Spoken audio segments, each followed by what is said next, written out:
Welcome back to Rivals in the Booth. I'm your host, Kyle Holton, here alongside my best friend and co-host, John Michael Roberts. This is Rivals in the Booth. John, got a good amount to talk about this week. We'll start off talking about Auburn versus Oklahoma, how that game went. We'll talk about Miami versus Florida, Tulane versus Ole Miss, Illinois versus Indiana, Texas Tech versus Utah. Vandy continues their winning ways. Mizzou wins 2 in a row. USC Junior falls, loses 2 in a row. And then we'll mention some about Auburn basketball and Alabama basketball. But first, let's get it started with some trivia. John, what do you got for me? Okay, so this week, Alabama's playing Georgia. And last year, Ryan Williams went for about over 150 yards and a touchdown, right? Okay. So I want you to name me the last time an Alabama or Georgia player, when they were facing each other, went for 150 and a touchdown in the regular season. Oh, dang it. I was going to say Devontae Smith. Okay, so last time we played them in the regular season would have been like 2000. Okay, so 21 lost to him in the national championship. Yep. 23 beat him in the SEC championship. Yep. 24 played him in the regular season. Yep. Dude, okay. Is the last time we played him 2017? No, it's more recent than that. You're ever thinking it? 2020? Yep. Okay, so 2020. Okay, my answer is going to be the same, Devontae Smith. Yeah. I thought you were going to get it off rip, but then you have second guess yourself. I said Devontae Smith at first. I said Devontae Smith at first because of the national championship game, but I don't think he would have even had 150 yards in that game. Oh, you talking about in 2018? Yeah, in 2018. But he wouldn't have even had 100 50 receiving yards. Yeah, in the 2020 regular season game, he went for 167 and 2 touchdowns. Come on, that's my goat. All right. My question for you is, so I was going to ask you a receiver question too. I'm curious, the receiving room seems really good this year for Auburn, but play has been down. Quarterback passing has been down more recently. So I was looking up how many receivers have had 100,000-yard seasons since 2010. Well, Auburn hasn't had a 1,000-yard receiver since 2000, so that question doesn't work. So instead, I switched it. Can you name the top 10 passing leaders for Auburn since 2000? Since 2000, okay. Yeah, gonna have. I felt like you could get this one, like, because these names I know. Well, besides one of them, and I'll give you that one if you can't get it. But there's one name that I don't know on the list, but the other ones I know. So I figured you could get it, but I'll let you start. I'm just throwing this out there because he only played a year. Cam Newton threw for I think 2,500 yards. Yeah, so Cam Newton is number 9. What's my total in the ballpark? About 2.5. Oh, I don't have it. I don't have it pulled up. Okay, that's fine. He's number 9, so that should give you. Yeah, that should give I should have done more research. But Bo Nix is going to be here. He played he's number 2. Bo Nix is number 2. Jared Stidham's going to be up here. Yeah, he's number 4. So you got 2. I got 2, 4, and 9. I believe Peyton Thorne's going to be on here. The ball. Yeah, he's number 6. He's number 6. Number 6 is so it's pretty much just who started 2 seasons for us. Yeah, I don't think I said Nick Marshall yet. So Nick Marshall. Yeah, he's number 5. He's got 1, 3, 7, 8, and 10 left. So I got Thorne. I don't think Finley, Ashford played enough games. No, it's gonna be it'll be no one under the new regime. Yeah, I know. I'm going back from the last 2 regime. Yeah. Okay. So it's gonna be pre-Nix and pre-Stidham. So Sean White's probably gonna be. Yep, he's number 10. Okay, now the rest of them are pre-Cam Newton. Okay, so we're gonna have Brandon. Yeah, I'll tell you that. Yeah, Brandon Cox is number 3.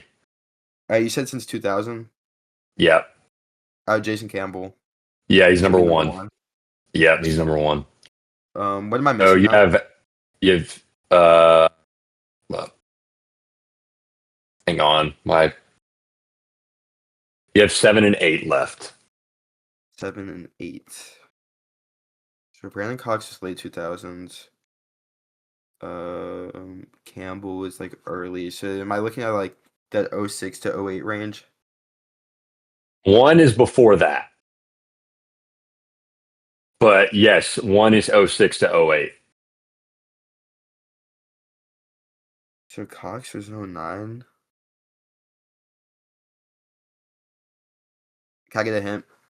I'm blanking. Okay, I feel like so I one should of know this them one. was the guy. One of them was the guy before Cam Newton, the year before Cam Newton.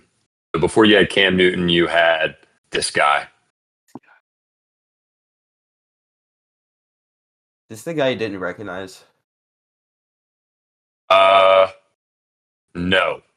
There's one other guy before him that I didn't recognize. Okay, so I should know this. Why is my mind going to Khalil Frazier? He was the QB after. No.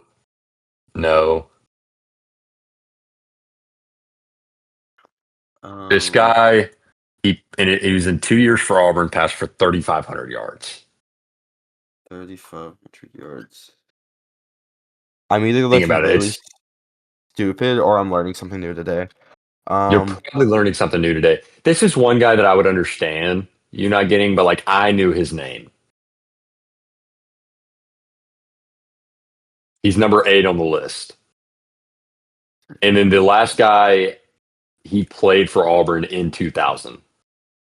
He split time in 1999, but then he took majority of the Damon snaps in Craig? 2000. No. No, he's a little earlier. He's before that. Yeah. Yeah, I'm blanking, man. I don't have it. Okay, so this is the guy that I did not know. He's number 7. He was 2000. His name is Ben Leard. Yeah, I haven't heard of him. Yeah, so Ben Leard is number 7. He threw for 4,200 yards. 4,200 yards. Okay. Okay, and then the last guy, I want you to at least guess one more guy. He was a transfer, and he transferred in 2008. He split time with this other quarterback in 2008 before taking over full time in 2009. I know this is not the right guy, but my mind keeps thinking of Cody Burns because he switched from quarterback to receiver when Cam Newton got here. But I can't It stop thinking is. about him now. So It is not. it's not Cody It is Burns. Chris Todd. I know that name. I should have gotten Yeah, that. so that's what I said. I was like, I would never guess that, but I definitely know that name. So Yeah. yeah. Hey, dude. Other than that, though, I mean, those are really good guesses because Yeah. you've not had very good quarterback play I still since. can't believe Peyton Thorne's on this list, dude. It makes so much sense, though. No, I get it. I mean, yeah, because we're not really a quarterback school, and like Breeze brought in a much more pass heavy attack, and we've been losing games, so you have to try to pass it to keep up. So like it makes sense, but like he sucks.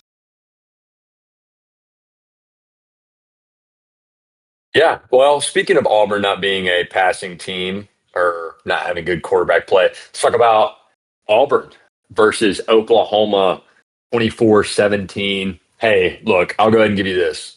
Refs did a terrible job. One of the worst called Yeah. games I've ever seen in the history of football. But other than that, what did you see? Well, first of all, I just want to say this because I saw this clip of I forgot the podcast name, but it was AJ McCarron talking about it. Mm-hmm. And he was saying like he was talking about the double pass that we threw to Eric Singleton. He threw it deep to Cam Coleman. And his view on it is that the refs weren't doing their job. They were too busy watching the game to see what was going on. And honestly, I think that it was what was happening.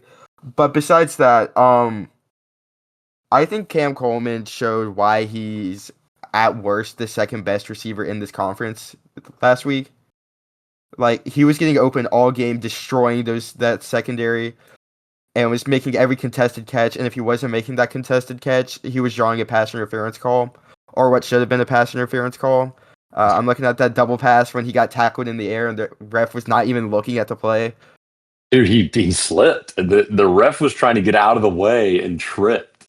Yeah, He well, couldn't see. if he was doing his job instead of watching the game, he probably would have gotten out of the way. But I digress because we scored a touchdown on that drive.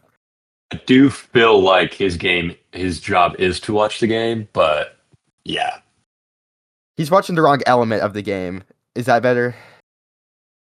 I mean, he was watching the play, and then as he saw the Not play the. come towards Yeah, him, he I tried don't to care. move out of the It's fine. way and slipped. Yeah, and he took a sweet ass time, but it's okay. But besides that, I thought our defense played great.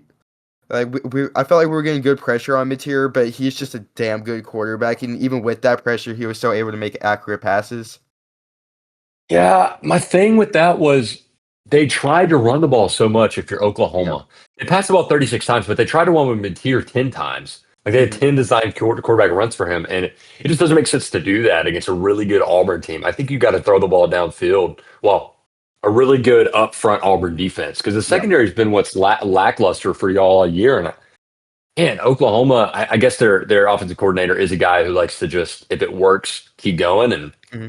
it didn't work in this game, but he's still going to keep going with it. I just didn't like that. But Mateer, the Heisman hopeful, probably out of the race now. Yeah. He does pretty good this game. Only has one touchdown, threw for 271 yards for 24 passes and catches, but breaks his hand and is out 4 weeks. So the Heisman hopeful probably not going to be in the Heisman race towards the end of the year, but we will see what that'll look like for him. I'm excited to see kind of what happens with Oklahoma now because they seem like a team that's going to be dangerous, but without Mateer, how good are they going to be? So Yeah. continue. I mean, speaking on that Oklahoma, like if they can with what's their Michael Hawkins now is that their starter? Yeah, he'll be their quarterback. Do you think they could do enough to pass Tech, like keep up with Texas and beat them with their like lackluster offense this Ooh, year? I think so. I think the Red River Showdown is going to be a crazy one. Red River Shootout is going to be Yeah. a crazy game this year for sure. Yeah, definitely think so. Anyways, okay, I'm going. I got off topic. I'm going back to this Auburn game, but I agree. Like what you're talking about, how Oklahoma really should have just kept passing the ball because that's been our biggest defensive liability all year. Because it felt like when they were running it, we're doing a great job stopping the run. We held them to 1.2 yards to carry the entire game, and so like, and when we got them in passing situations, like they were converting really easily. So I think this could have gotten ugly a lot faster if they just kept airing the ball out, but they didn't. So I'm thankful for that, at least, because it made the game entertaining. If I'm gonna lose, it might as well be entertaining.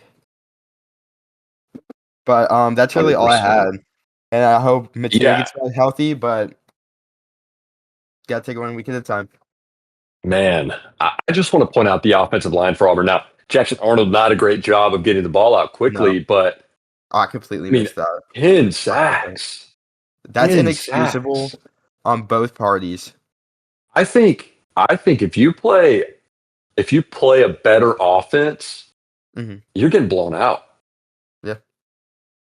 I mean, Cam Coleman, 3 receptions for 88 yards and a touchdown. I mean, incredible. Gets open every play. Eric Singleton even doing a really good job of getting open. He went over 60 yards. Now, only 2 receivers over 60 yards, but 3 receivers. No, actually, just kidding. 2 receivers with 4 or more receptions. Hmm, that's weird. It's the fact that Cam Coleman only had 3 receptions, 88 yards, shows him he's really good, but you're not getting the ball to him enough, I think. No, no, I agree. Cause So, my biggest issues were just like he was drawing those penalties, but also like Arnold had a big chance to put us up on when Cam Coleman was wide open after a double move, and he just misses him. Like that's uh, inexcusable. dude, there's been one thing with Auburn that I've said all year. Jackson Arnold's inconsistency of throwing the football. He has Yeah. looked very inaccurate. I think Cam Coleman has had to make those big catches. And the reason he's getting those pass interference calls is because most of the time he's having to move around for the football. It's Mhm. not right in the breadbasket like it should be. And of course, Cam Coleman's physical and is going to do a good job of getting those passes, but you can't rely on that all year. That's how No. you get receivers injured. And it's just not an attainable way of playing college football. So Arnold's accuracy is definitely going to be something that I'm going to be on the lookout for kind of the rest of the season. And I'm sure I agree. as you will, but we'll see. Hugh Freeze pretty upset post conference. I mean, I think if I'm him, I'm obviously very upset because this is y'all's toughest stretch of the season. Yep. I mean, this week you're traveling to Texas A&M, you lose to Oklahoma, you have a chance to win, and instead you kind of fall flat. And yes, like some of those, like the touchdown that Oklahoma gets that should have been an unsportsmanlike conduct penalty. That's kind of why you lose the game, right? That's the touchdown that they get up. But it seemed defensively and offensively when you needed it most, once again, a Hugh Freeze team falls flat. Yep. And I think if you're Hugh Freeze, that seed is going to get really, really hot these next few weeks. You play Texas A&M, who seems like Texas A&M is like good this year, not 8-4 A&M, 9-3 A&M, 9-3 A&M, right? And so these games, I mean, you travel to Texas A&M, you just travel to Oklahoma. Now, then you go on the road and you stay at home. You're against Vandy, right? No, we play Vanderbilt at Vandy. That's right. But we put them home last year. Yeah, that's right. But you play Texas A&M, and then I know Georgia's coming up soon, but I know you play Missouri at home. That may be who you're thinking of. Yeah, that's the next one is Missouri. So you've got A&M, Georgia, Missouri, Arkansas. Not looking forward to that one, but there's a chance that I think you can handle Kentucky. We'll see about the Iron Bowl, but I mean, those are all top-ranked teams inside the top 20, and then Vanderbilt inside the top 20. So besides Kentucky, Mercer, and Arkansas, Auburn's got a really, really tough end-of-the-year schedule, and even Kentucky and Arkansas could look to do something. Arkansas playing at home, and it's like if Sam Pittman's fired by then, it's his team on fire to get a win. So I think if you're Hugh Freeze, it's time to get pissed off. Yeah, but it's also he's got to have some self-reflection to be like, why are all my teams falling flat? And I think we'll really see what Auburn is made of this year, this Saturday against Texas A&M. Yep, I agree. See what Jackson Arnold is made of. A really good defense, really good offense. I think if there's a team that's going to destroy you with the long ball, it's going to be Marcel Reed in that Texas A&M offense. So I agree. I'm gonna be honest. I'll talk about this more later, but I'm not looking forward to this game. Texas A&M is scary to me. Well, let's move on. We'll talk about that a little later. Let's move on. Miami versus Florida. Florida not looking good. I mean, defensively, you gave up 23 points to Miami. Mm-hmm. Defensively, you look fine. Yep. Offensively, you scored 9 points. Yep, that's once again. Offense is looking bad, and Billy Napier is still not willing to give up his play calling duties. Napier, that has got to be the hottest seat in the SEC right now besides Sam Pittman. But even then, Florida's seat may be even hotter because year after year, it's been Napier. This is Napier's time. This is Napier's year. He's got his recruits. He's recruiting well. That seat has got to be the hottest in the SEC, I would say. And it may be the hottest in the country. Losing to South Florida. I can't disagree. Like the only hotter ones, they've already been fired. Yeah, Virginia Tech and UCLA, Oklahoma State. UCLA. And how Florida with a bye week this week. Next week they take on Texas. And after that, they take on Texas A&M and then Mississippi State, whose offense has looked really, really good. Whose offense has been clicking. Defensively, they've been pretty good. Getting stops against Arizona State. That's what you got to do. Yep. And then they play Georgia in Jacksonville. And then Kentucky and Ole Miss. And I'll say, I think Billy Napier's job is gone after October 18th that they lose to Mississippi State. I mean, if they show up and just crap the bed against these next 2 games, I wouldn't be surprised if it's even earlier than that. I would agree, but these teams are I would say that these teams are more excusable. No, I agree, but if you also they're really good teams, no, I agree, but if you also show zero signs of life, you're already on the hot seat. You're already 1-3. If you get down to 1-5, yeah, no, you're right. Yeah, we could definitely see that. So Like we'll see Florida's what too happens. prestigious of a program for it to have this much talent to be 1-5. Yeah. Yeah. Speaking of a team with a lot of talent, let's move on to Ole Miss. Chambliss getting his second start consecutively looks really, really good against Tulane, who's a tough out of five team or out of Yep. four team. Defensively, hey, Pete Golding responded. That's what Yep. I'll say. Defensively, they responded, did really, really good. Retzliff went 5 for 17, 56 yards. They had 104 passing yards as a team, split between two quarterbacks.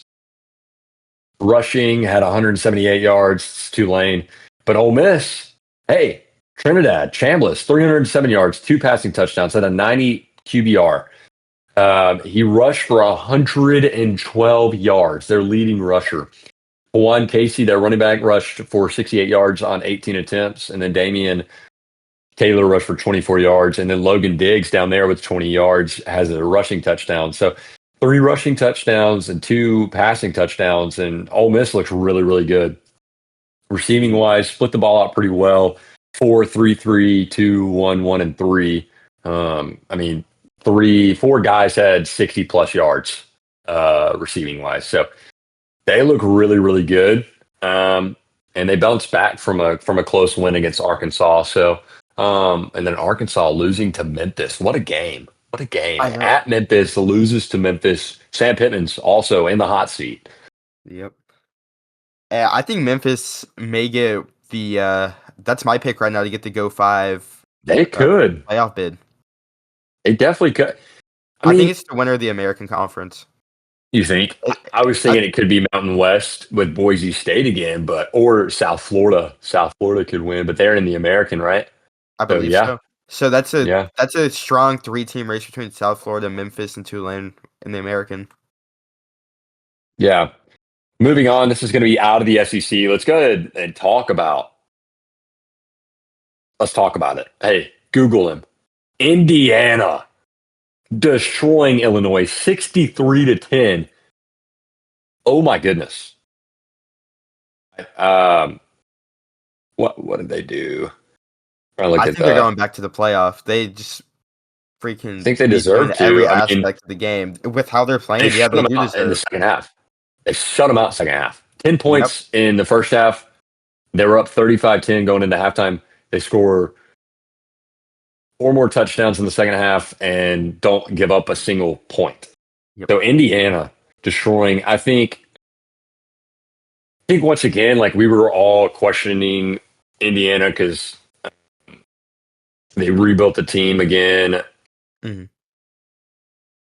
With Kirk Signetti rebuilds the team again with a bunch of transfers, but it's working. I It mean, is. Fernando Mendoza, 267 yards, 5 touchdowns, 93 passer rating. 2 incompletions. Yeah, I know. That's insane. Kobe Martin with 12 carries, 107 yards. Kalen Black with 10 carries, 89 yards. Roman Hemby, 14 carries, 65 yards. Receiving wise, you got two guys with over 6 or more completions, and then four guys with over 30 yards receiving, and four guys with receiving touchdowns. So that's insane. Yeah. Like this team may be really good, and we'll see kind of what they do the rest of the year. Obviously, Big Ten is going to be a tough conference to play in. They play a really good defense in Iowa. Well, is Iowa's defense that good? Think so. I think they still have a pretty good defense. Obviously, I think they can handle business there. But then going on the road, playing in Eugene against Oregon the 11th of October, that could get really crazy. So we'll see what Indiana turns up as. But would not be surprised to see them once again in the Big Ten conference championship game, and then again in the playoffs. So Kurt Signetti again, Google him. He has been really good. What you got to say on that, John? I got one thing to say about this game that you haven't already said. Indiana held Illinois to 10% on third down conversions. That's insane.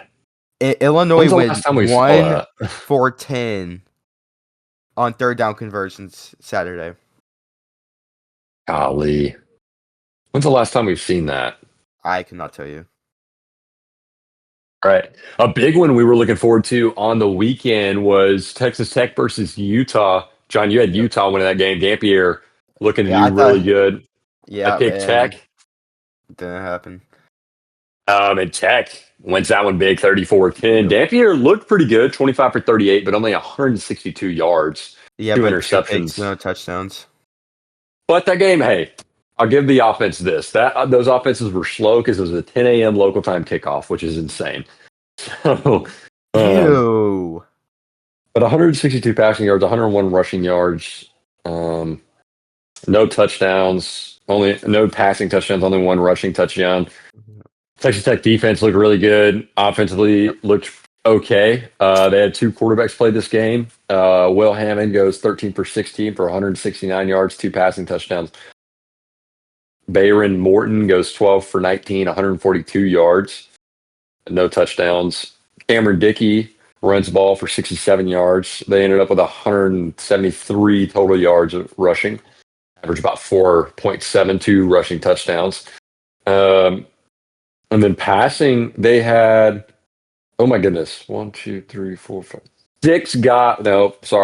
guys with three or more receiving or receptions. Get this, John, 5 guys with 30 or more receiving yards. Insane. So Texas Tech looks to do really good. We'll see how they finish out the year. I think that is the Big 12 team. Obviously, Arizona State, I think, a bit disappointing so far this season, but I think Texas Tech is the team to watch out for if I you're was in the just Big about to ask 12. that. I was just about to ask who's your pick right now in the Big 12. It's got to be Tech. Got to Yeah, be. I mean, they don't. I don't see how it's not Tech after what they've been doing all year. I'll be honest, they don't have that hard of a Big 12 schedule. They play Houston, Kansas, Arizona State, Oklahoma State, Kansas State. BYU is the only ranked team as of right now. Then they go on to play UCF and West Virginia to finish out the year. So not a crazy Big 12 schedule. No, So definitely a chance to do something there. What are your thoughts on Tech? no, I agree. I think they're not having the year they were expecting, but I think their at Arizona State game could still be interesting because I still feel like it's not playoff caliber good anymore, but Arizona State still has a decent amount of talent, and especially being at Arizona State, that could be a potential trap game if they keep winning. But besides that, I'm not seeing much room for like upset alerts on their schedule because, like you said, they have a very favorable rest of the season. For sure, for sure. Well, moving on, we'll go back to the SEC.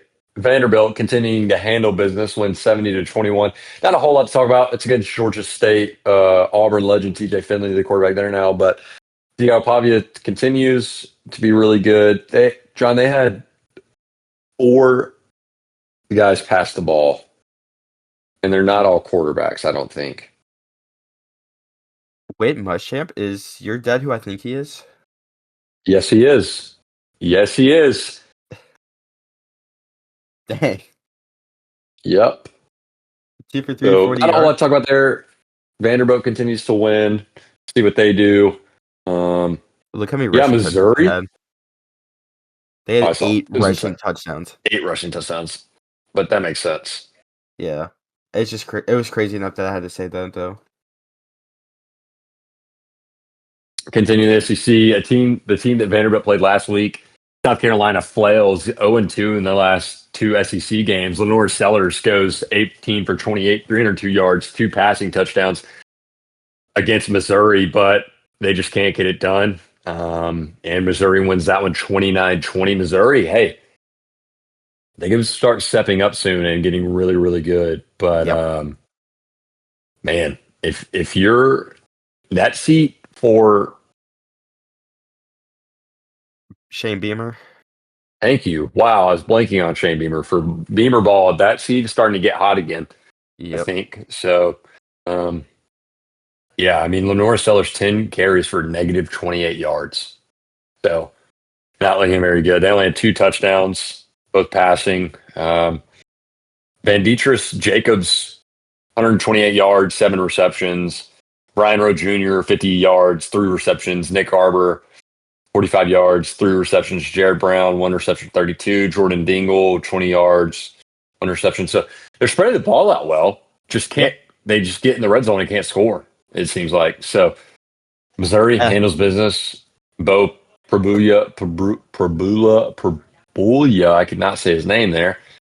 60 for 27, 171 yards. So, like, they didn't even need to pass the ball very well. 285 rushing yards for 2 touchdowns. Yeah, I mean, I just want to put this much out to be there said. for South Carolina's inability to score in the red zone. They ran the ball 22 times Saturday. -9 rushing yards on the day. South Carolina? Oh, my goodness. I didn't even South see that. Carolina, yes. Oh, my gosh. 22 times for -9 yards. Yep.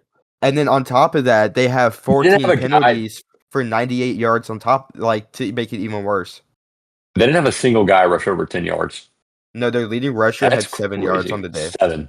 There's 2 of them. There's Matt Fuller and Oscar Attaway. Ugh. Beamer, questions are going to start arising because you have a very talented quarterback in Lenore Sellers. Not just getting -30 rushing yards. But that's just their offensive line's Well, also I not think that's good. our offensive line. Yeah, their offensive line's Obviously, their not good offensive at line. all. Yeah, not So, good at like, all. it's not his fault. Maybe some of them are, but I digress. I just need to stop talking. Yeah, we'll stop talking about USC Junior for now. Look, I know basketball season hasn't even started yet, but we do want to go ahead and switch to some basketball. Obviously, big news this week. Bruce Pearl, head coach of Auburn, has retired. Stephen Pearl, his son, is taking over. John, do you want to lament some? Do you want to say you're excited? What do you want to go ahead and say? First of all, he had his retirement video that made me cry in the middle of That the thing was tough, though. I was know. tough. I sat through all of that. You forgot something. Yeah, but I'm happy for him. But I'm excited because, I mean, I've always been excited every time we bring in a new coach, no matter what the sport. But I also think with him being under Bruce Pearl for, what was it, 6 years now, that, like, he's picked up on, like, the reins because he's been our defensive mastermind for these past few years.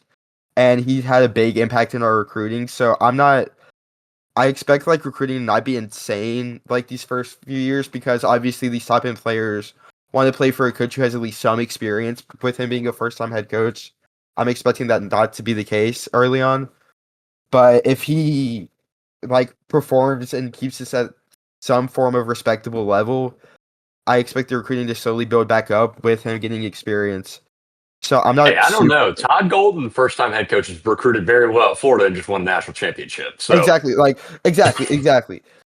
So, like, but also for every, like, success story, there's gonna be, like, some really bad ones. Yeah. So I mean, I don't want to get my Steven, hopes. I don't want to get my hopes too high, but I'm expecting some growing pains. Obviously, this year, like, maybe lower our ceiling back to, like, where we thought it was, down a few games. Probably not going to win the SEC or anything, be in the running for it, but I'm still expecting us to be close to the top of the standings, like winning conference record, like that kind of stuff. Not like the best team in the conference again, especially with how many new faces we have.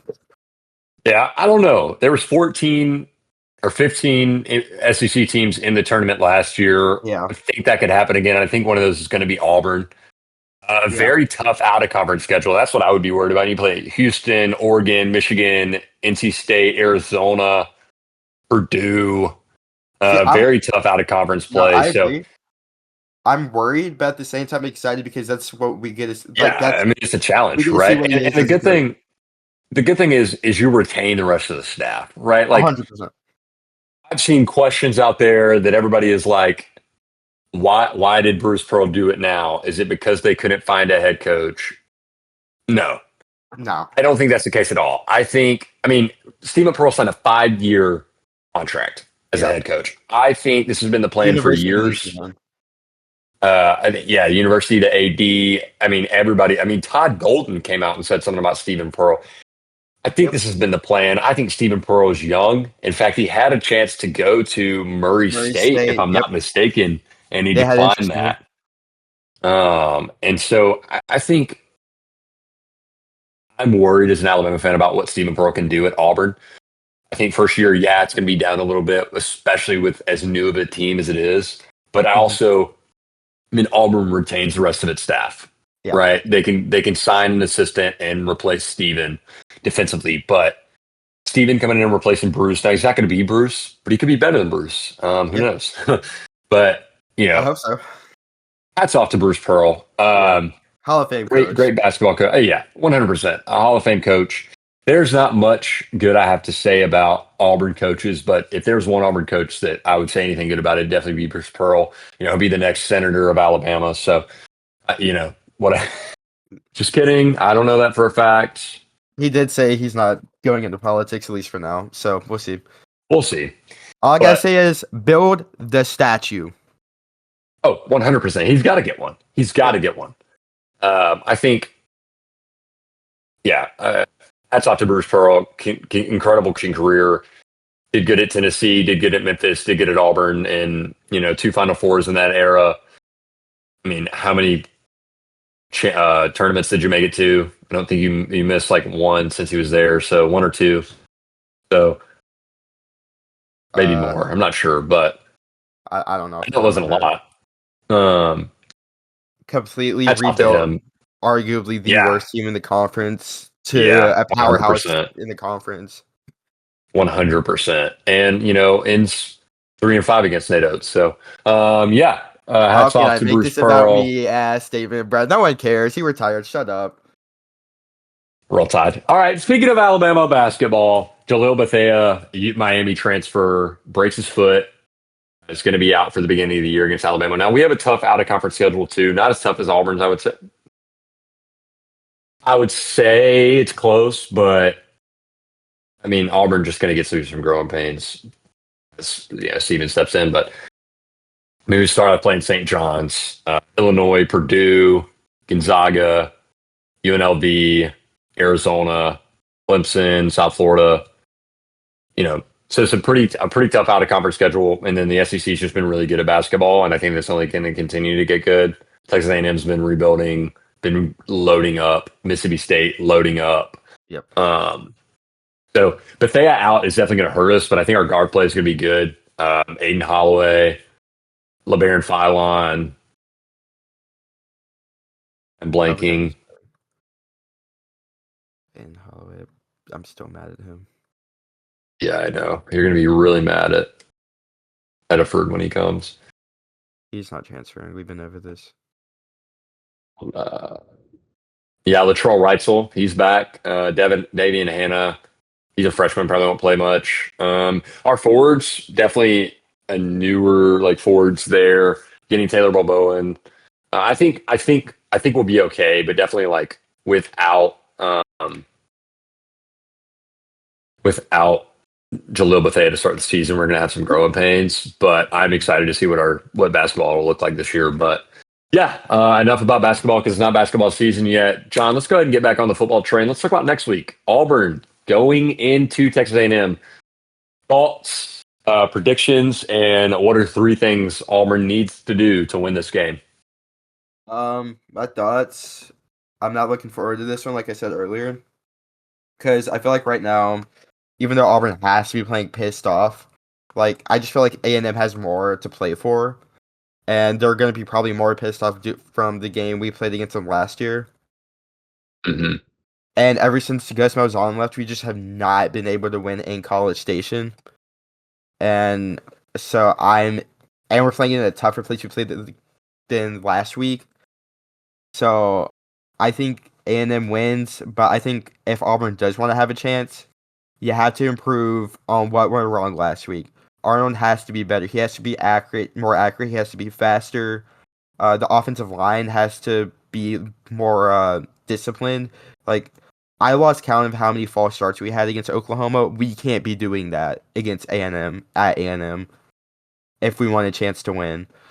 And the offense just has to get going faster and be more consistent. So offensively, and give Cam Coleman the ball. Like you were saying earlier, he can't have only 3 catches. But defensively, our secondary just has to step up. They need to be playing better. We can't expect to win SEC games with them being this bad.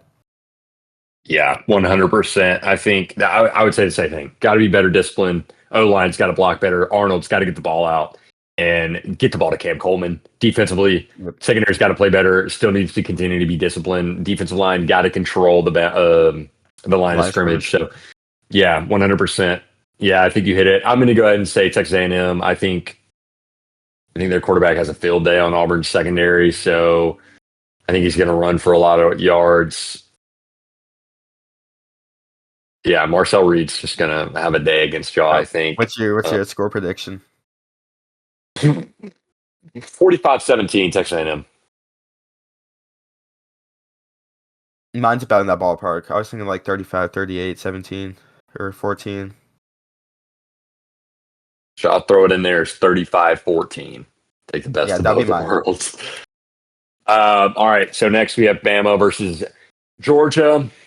Excited about this game. This is really like a step-up opportunity for us. Like, we have to show like who we are as a team. Maybe FSU awoke the beast. We'll see.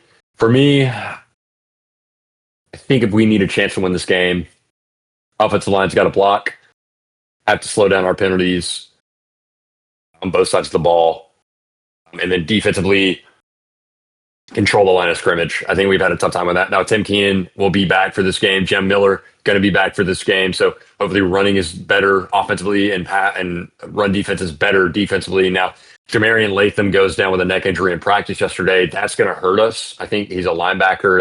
He's like I would say like our immediate backup linebacker. And so he got a lot of play time. So that's going to hurt us a lot of bit, if I'm being honest. So that's scary because he'll definitely be out this game. But was immediately taken off the field, transferred to UAB. So scary, but he has, feeling and movement in his hands and extremities. So that's good. Yeah, but definitely nervous about that. I have UGA winning this one. I think it's going to be close. I'm going to say 24-21 UGA. Yeah, I'm picking UGA too, because like this is a big test for Alabama. With like, are you going to be able to step up to this level of competition this year? And I mean, San Francisco, like Alabama's kind of owned Georgia this century, but like, I mean, honestly, ever. But UGA is a hard place to win in. I think they still have the longest home win streak in the country. And I Yeah, don't because we think snapped LSU's last year. Okay. So I think it'll be close to 27-24 UGA. Good. It's good. All right, moving to the next game. John, we have USC versus Illinois. Illinois looking to bounce back against, after getting blown out. Brett Bielema looking to turn his team around, turn their season around. I think with this one, like everybody's looking at Illinois, are they going to be a contender or not in the Big Ten? I think this is a big showcase. USC ranked. I'll say I think Illinois bounces back. I think it's not even close. I think USC's defense is so unbelievably bad. I think Illinois puts up 35 and wins 35-14 against. You know what? I'll say 35-21 against USC.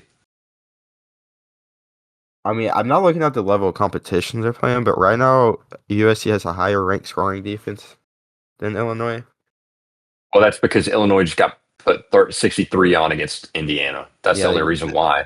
USC played Purdue, gave up 31 points. Like, they also played. Yeah.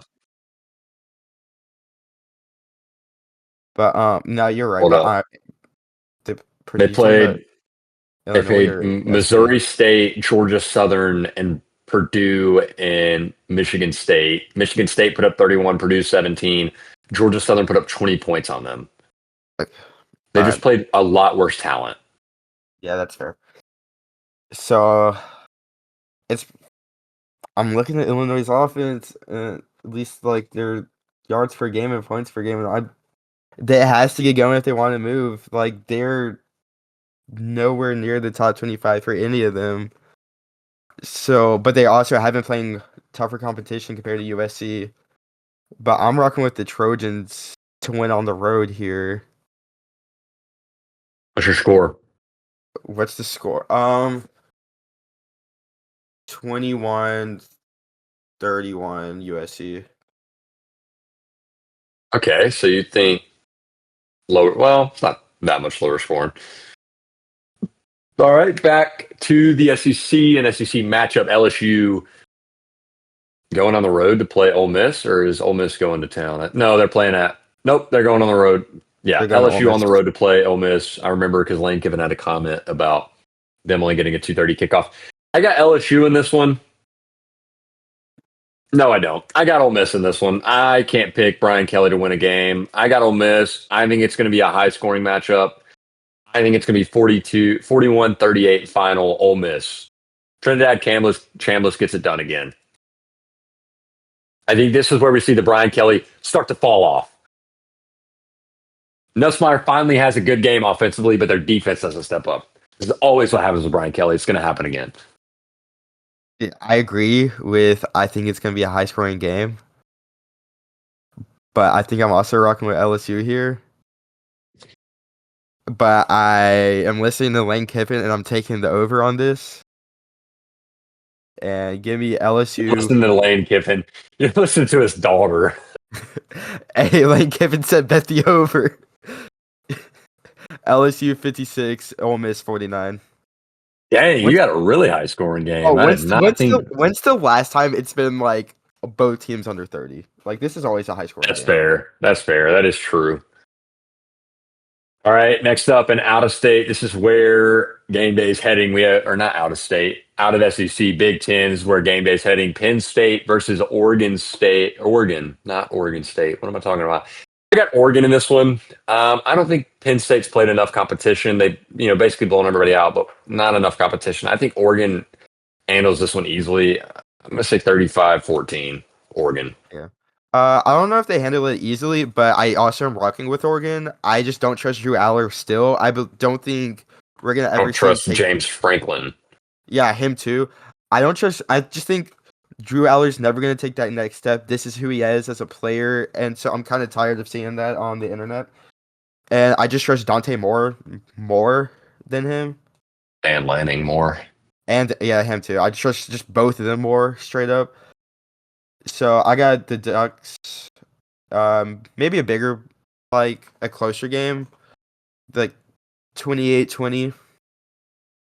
Because I mean, it's a whiteout game. See that. It's a whiteout game at night. Yeah, it is Happy in Valley's Happy gonna Valley. be rocking.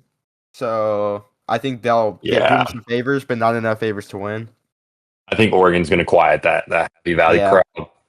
I'm just hoping that if Penn State does win, that they put us on their they take this recording and put it on their social media team. So yeah, I'm going to pick Oregon. All right.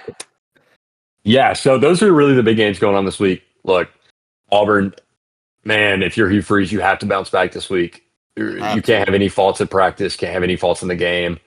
If you're Bama, going on the road in Athens, and are you going to respond? Are you going to respond? Is it going to be a black hoodie DeBoer, or is it going to be a polo DeBoer? Please give me black hoodie. That's what I said. But yeah. And I want polo. Yeah.